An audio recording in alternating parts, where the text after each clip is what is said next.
Musdalifah galau mendadak hapus foto Fadel Islami di Instagram. Nasib rumah tangga Musdalifah kembali menjadi sorotan. Pasalnya Musdalifah ikut menghapus semua foto sang suami Fadel Islami dari Instagramnya.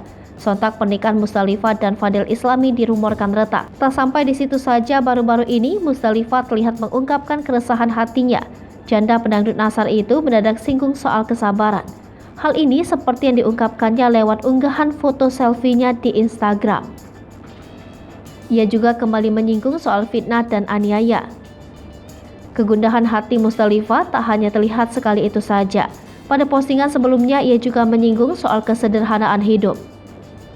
Dari story Instagramnya, Musdalifah mendadak juga merindukan sosok mendiang orang tua tercinta. Tak hanya itu saja, ia juga mengunggah kutipan kata-kata tentang kesabaran. Lantas benarkah hubungan Musdalifah dan Fadel Islami tengah retak? Keduanya sempat mengaku tak sedang ada masalah.